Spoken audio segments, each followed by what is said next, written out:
अस्सलाम वालेकुम। Exercise number 6.1। आज हमारा लास्ट लेक्चर होगा इसका।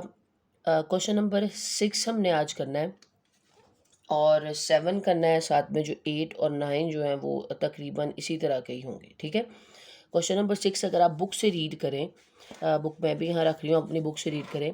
फॉर व्हाट वैल्यू ऑफ के, उसने कहा के की कौन सी वैल्यू हो is x+4 the HCF of this and this expression. उसने कहा कि जो एक्सप्रेशन आपको नज़र आ रहे हैं दोनों, इसमें के लिखा हुआ है जिसकी हमें वैल्यू नहीं पता। उसने कहा यहाँ पर के की कौन सी वैल्यू होती कि ये जो x+4 है ये HCF बन जाता इसका और सेकंड वाले का। यानी उसने कहा कि x+4 HCF है किसका, इस वाले एक्सप्रेशन का और इस वाले एक्सप्रेशन का, लेकिन के की किस वैल्यू के लिए। यानी कि मेन हमने इसमें क्या फाइंड करना है, के की वैल्यू। क्योंकि जब आपके पास एक बात और पता होगी कि अगर कोई वैल्यू किसी का, मैं आपको हमने पहले पढ़ा हुआ फैक्टर होता था, या अगर मैं यहाँ कहूँ कोई किसी का HCF होगा तो इसका मतलब वो उसको पूरा पूरा डिवाइड करेगा। HCF का मतलब यही होता है ना कि आज जब हम उस किसी वैल्यू को डिवाइड करें सपोज, तो नीचे आंसर क्या आ जाए 0, तो हम कहते हैं कि वो जो नंबर है, वो डिजिट है, वो इस वाली वैल्यू का HCF है। ठीक है।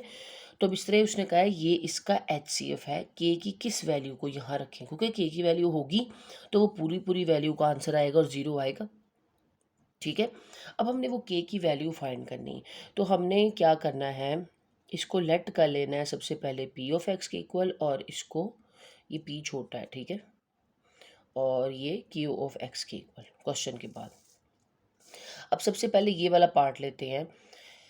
हमने बेटा रिमाइंडर थ्योरम में पढ़ा हुआ था कि अगर किसी की वैल्यू हमने निकालनी हो रिमाइंडर के अकॉर्डिंग, तो हम उसमें जो हमारे पास लीनियर एक्सप्रेशन होता है उसको इक्वल टू 0 पुट करते हैं, और दूसरी वैल्यू में उसका आंसर जब पुट कर देते हैं तो आपके पास उसका जो रिक्वायर्ड आंसर होता है वो आ जाता है, यानी एम और के। ये हमने 5 चैप्टर में लास्ट एक्सरसाइज में किया है। बिल्कुल वही काम इसमें करने लगे। डिवीजन मेथड से भी हो सकता था, लेकिन इस मेथड से भी आसान है। ठीक है। तो मैं ऐसे करती हूँ, मैंने इस एक्सप्रेशन से एक्स की वैल्यू निकाल ली और ये वाली एक्स की वैल्यू पुट किस में करूँगी, इसमें, ताकि हमारे पास किसका आंसर बच जाएगा। देखिए सारी वैल्यू सॉल्व हो जाएंगी, के की वैल्यू आ जाएगी, तो हम कहेंगे हाँ के की ये वैल्यू थी कि अगर वो उन्होंने पहले ही जैसे लिखी होती के की जगह, तो ये वाला जो क्वेश्चन था वो पूरा पूरा इस पर डिवाइड हो जाता। सेम इस सेकंड वाली के लिए भी यही बात। तो अब मैं ऐसे करती हूँ, इसको पहले इधर लिख लेती हूँ, और अब इसमें के की जगह उसकी वैल्यू पुट करते हैं। ये साथ में ब्रैकेट ओपन कर लेते हैं, माइनस जो है ना वो अंदर मल्टीप्लाई हो जाएगा। ठीक है। और ये पी ऑफ एक्स। ठीक है। अब हमें इस बात का पता था, पहले इसको थोड़ा सॉल्व करें। 4 4 बस 16 माइनस प्लस माइनस, ये आपको सॉल्व करना आता है, और ये 10 आ जाएगा। सारे को सॉल्व कर दिया, इसको भी, इसको भी और इसको भी। अब हमारे पास ये आंसर आ गया। हमें पता था कि अगर ये वैल्यू इसका HCF है तो इसको ये पूरा पूरा तकसीम कर रही है। दूसरे सेंस में कहूँ, अगर ये इसका फैक्टर था तो ये इसको पूरा पूरा तकसीम कर रहा है। हमने ये कहा था कि अगर कोई चीज़ का फैक्टर हो तो उसका रिमाइंडर क्या आ जाता होता है 0, क्योंकि वो पूरा पूरा फैक्टर, नीचे रिमाइंडर क्या बचता है 0। और अगर उसका वो पूरा पूरा HCF है तो नीचे रिमाइंडर क्या बचना है 0। अगर ये इसका पूरा पूरा जो है वो HCF है तो इसका रिमाइंडर हम यहाँ क्या लिख सकते हैं कि इक्वल टू 0 है। बात समझ आई। फिर यहाँ से इक्वल ख़त्म कर समझेंगे, रिमाइंडर की जगह मैंने यहाँ 0 लिख दी। हम ऐसे करते होते ना, इस एक्सप्रेशन को इक्वल टू 0 रख देते हैं, क्योंकि उसने कहा है कि HCF है पूरा पूरा। ठीक है। ये हमने बात पहले जो है वो 5th चैप्टर में भी डिटेल में पढ़ी हुई है।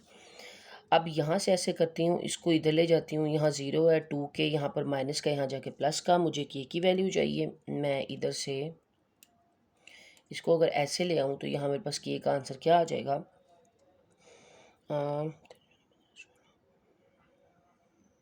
अच्छा यहाँ से ना, ठीक है, 14 12 आना था और 10, ठीक है, 5 आ जाएगा आंसर। इसका मतलब के की वो 5 वैल्यू अगर इधर होती तो ये पूरा पूरा जो था HCF इसका बनता। बिल्कुल यही काम आपने क्या करना है, ये क्यू ऑफ एक्स के लिए करना है। यहाँ क्वेश्चन लिखना,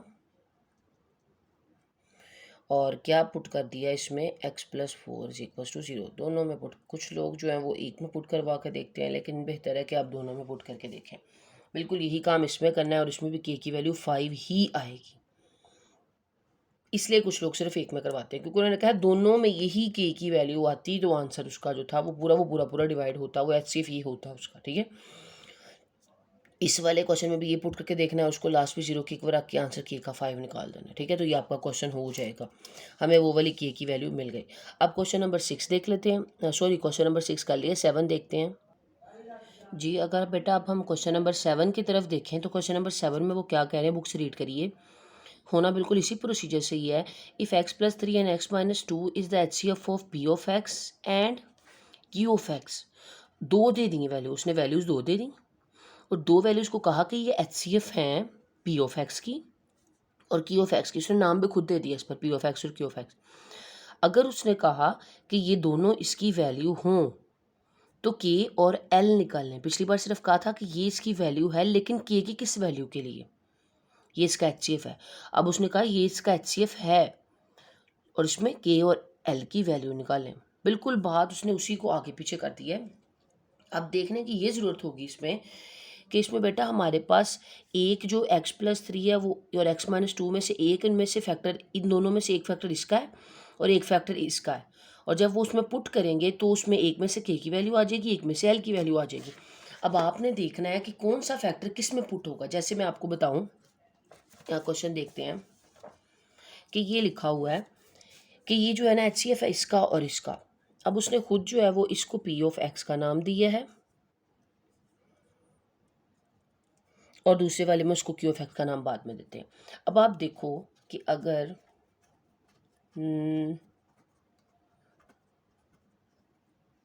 वैल्यू देखते हैं अपनी कंप्लीट और साथ में q ऑफ x भी लिखते हैं।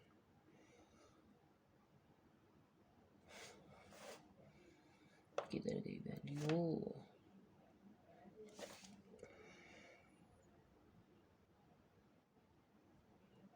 इसको साथ q ऑफ x उन्होंने खुद कहा है, ये आपके पास वैल्यू होगी। ठीक है, अब हम देखते हैं कि इसमें अगर मैं यहाँ पर x प्लस 3 पुट करती हूँ तो x की वैल्यू आती है -3।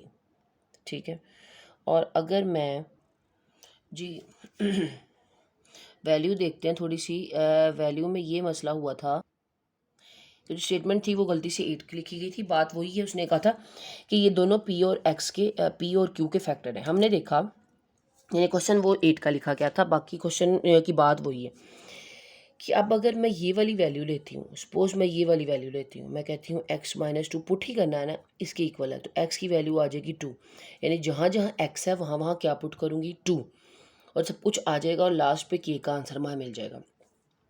यानी यहाँ पर x था, यहाँ 2 और 3, 2 प्लस 3 क्या हो जाएगा 5। अगर मैं इस वाले में ये वाली वैल्यू पुट करती, मैं आपको कहती हूँ मैं पुट करती x plus 3 is equal to 0 और यहाँ x की वैल्यू आती -3, तो यहाँ x की जगह क्या आता है सब में -3। अब आप देख रहे हो कि अगर यहाँ -3 होता है और यहाँ +3 होता है तो -3 + 3 क्या आ जाता है 0, और वो 0 इसको भी क्या कर देता है 0, तो आंसर तो कुछ भी ना आता। हम मेरे पास तो क्वेश्चन के स्टार्ट में 0 बन गया। तो इसका मतलब हमने इस वाले एक्सप्रेशन के लिए ये वाला फैक्टर नहीं लेना, ये वाला फैक्टर लेना है। ठीक है, तो इसलिए मैंने ये वाली वैल्यू इसमें पुट की, बिल्कुल इस तरह जो दूसरा p ऑफ x के उसके लिए दूसरा करेंगे। अब यहाँ पर पुट करना है हमने इसमें 2 जहाँ जहाँ पर आ रहा है। ठीक है, 5, 8, 6 और k, 2 + k और 5, 10 + 5 की। और आपको पता है अगर ये इसका HCF है तो इसका रिमाइंडर क्या आएगा 0। आपने यहाँ पर पीछे वाले क्वेश्चन में और इसमें भी ये लाइन लिखनी है इफ़, यानी यहाँ पर लिख के ना if x minus 2 is the HCF of p of x यानी देन रिमाइंडर विल बी 0। ये लाइन पिछले वाले में भी लिख दीजिएगा ताकि आपको याद रहे, यानी इस क्वेश्चन को 0 की एक बार रख दिया। बात समझ आई? अब इसको हम सॉल्व करते हैं। सॉल्व कैसे करें, इसको इधर ले जाते हैं और यहाँ से हमारे पास 2 वैल्यू आ गई के की -2। ठीक है, यही काम हम क्या करेंगे दूसरे के लिए करेंगे। जैसे मैं समझ आ गया आपको, इनमें से एक फैक्टर लिया, वो पी ऑफ एक्स में पुट किया, वो हमें पता चला कौन सा लेना था, एक से 0 आ रहा था वो नहीं लिया, दूसरा ले लिया, उसको सारे में पुट किया और वहाँ से क्योंकि वो HCF था तो इसका मतलब उसका रिमाइंडर 0 होना था। ये हमने क्वेश्चन नंबर 6 में भी डिस्कस किया है, बिल्कुल वही काम हमने इधर किया। अब दूसरा हमारे पास एक्सप्रेशन है, वो देखते हैं। क्यू ऑफ एक्स के आगे वन था x-2 और 3x² + 7x-1। अब इसमें क्या करेंगे, इसमें देखिए अब दो फैक्टर हैं, एक है हमारे पास x+3 और एक है हमारे पास x-2। अब देखिए x-2 पुट करती हूँ तो यहाँ पर x-2 का मतलब है 2 वैल्यू आई। अगर इधर 2 पुट कर दूँ, 2 - 2 क्या हो जाएगा 0, वो सबको 0 कर देगा। आगे तो पुट करने की हमारे पास टाइम ही नहीं बचेगा क्योंकि वो पीछे से 0 हो जाएगा। तो इसका मतलब इस वाले में ये वाला फैक्टर नहीं पुट होगा, ये वाला पुट होगा। तो हम यहाँ पर लिख देते हैं पुट इन, ये साथ में ही लिख दे इन 2, जिसको 1 का नाम दे देते, इसको 2 का दे देते, आपकी चॉइस है। तो अब बेटा इसमें पुट करते हैं, यानी जहाँ जहाँ पर आपके पास x है वहाँ वहाँ पर आपने -3 पुट कर दिया। बस समझ आई, बस पुट करने वाला काम है, वो आपने पहले भी किया हुआ। तो ये क्वेश्चन मुझे लगा आप मुझे लगता है आपको बहुत आसान लगेंगे। -5 आ गया, 3 3 = 9, 3 × 27, 21 माइनस प्लस माइनस, इसमें L कहाँ है, सॉरी ये L है। ठीक है, ये L है लास्ट पे, यस बिल्कुल ये L डाला हुआ, L इस तरह का डाला है, L है क्योंकि L की वैल्यू तो इसमें से निकलेगी ना। 27 में से 21 निकाल लें तो आपके पास कितना रिमेनिंग बचता है 6, और बड़ा वाली का साइन जो था वो प्लस था, और साथ में यहाँ पर है -L, ये L भी। अब इसको अंदर मल्टीप्लाई करते हैं,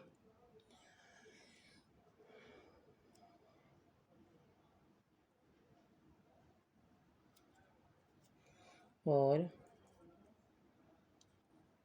ये आ गया। ठीक है, अब बिल्कुल वही काम हमने कहा कि इफ़ x+3, इफ़ ये लाइन आपने क्वेश्चन 6 में भी लिख लेनी, जो हमने = 0 पुट किया था ना, वहाँ इज़ HCF ऑफ, अभी लास्ट में इस क्वेश्चन के बाद साथ ही लिख लें। ठीक है, जहाँ पर नोट किया क्वेश्चन उसमें जहाँ पर हमने =0 पुट किया है ना, उसमें पहले ये लाइन लिखे फिर 0 पुट करेंगे तो आसानी रहेगी। इज़ HCF ऑफ, इसको नाम क्या दिया था क्यू ऑफ एक्स को। अब जाए इसका कि ये पूरी मैं एक्सप्रेशन लिखूँ, हमने जो उसको नाम दिया हम वहाँ ये लिख लेते हैं। ठीक है, q of x, then remainder will be 0, क्योंकि वो पूरा पूरा उसका फैक्टर है, उसका HCF है, इसका मतलब ये 0 रखेंगे। एक को उठा के वहाँ ले जाते होते हैं हम, वो जो भी साइन हो उस तरफ आके उल्टा हो जाता है, ये माइनस और ये माइनस कट गया, ये 30/5, 5 6 = 30, और ये हमारा L का आंसर आ गया। उसने यही कहा था कि अगर ये HCF है तो ऑब्वियसली ये है, उसने कहा, तो अब इसमें से L और K का आंसर बताइए। हमने वो निकाल दिया। दोनों क्वेश्चंस बहुत आसान है, इसी तरह ही करने हैं। अब बाकी जो आगे 3 क्वेश्चंस रह गए हैं ना, कौन से, 9, 8, 9 और 10, क्योंकि 11 में करवा चुकी हूँ आपको, बहुत ईजी था वो भी। ये 3 क्वेश्चन कल के लेक्चर में हो जाएंगे, बिल्कुल ये एक मेथड से होने, एक आ जाएगा, जैसे ये वाला एक आसान था तो दूसरा भी हो गया। अब ये 3 मेथड से हो जाएंगे तो ये हमारे जो एक्सरसाइज मुकम्मल हो जाएगी। 6.1 में ही टाइम लगना था थोड़ा, 6.2 तो जल्दी हो जाएगी, वो ज़रा छोटी है। अब आपका जो होमवर्क है, मैं वो 6.3 भी फिर थोड़ी सी, अब आपका जो होमवर्क है वो थोड़ा सा ये है कि हमने लास्ट रिव्यू एक्सरसाइज निकाले अगर 129 पेज पे, तो मैंने आपको ये वाला क्वेश्चन दिया था फैक्टराइजेशन के थ्रू करने के लिए, ये वाला क्वेश्चन दिया था डिवीजन मेथड के ज़रिए, ये दोनों हमारे साथ साथ एक्सरसाइजेज के हो गए, और ये वाला दिया था LCM के थ्रू करने के लिए। ठीक है, अब अगर इसमें से देखें तो आपने ये क्वेश्चन अभी कंप्लीट कर रहे हैं, क्योंकि इसमें इसके अलावा इधर और कोई ऐसी नहीं है जो उससे रिलेटेड हो। ये LCM वाला है, ये कल करेंगे तो आपको समझ आ जाएगी, ये मैं थोड़ा सा आपको समझा दूँगी। ठीक है, फिलहाल जो आपका आज काम है वो 2 क्वेश्चंस करने हैं, और जिसने कल ये क्वेश्चन नहीं किए रिव्यू के, वो 12, 13 और 14 तक करके आएगा मुकम्मल। कल आपका मैं टेस्ट लूँगी क्लास में, क्योंकि कल आपके 2 लेक्चर्स हैं मेरे साथ फिज़िकल क्लास में। तो फर्स्ट लेक्चर में पहले आपका जो है टेस्ट होगा, 6.1 जितनी करवा दी है टेस्ट होगा, और फिर नेक्स्ट लेक्चर में हम काम करेंगे। ठीक है, तो अब ये रेडी करके आइएगा। आज के लिए इंशाल्लाह इतना ही है, बाकी कल करेंगे। ओके, अल्लाह हाफिज़।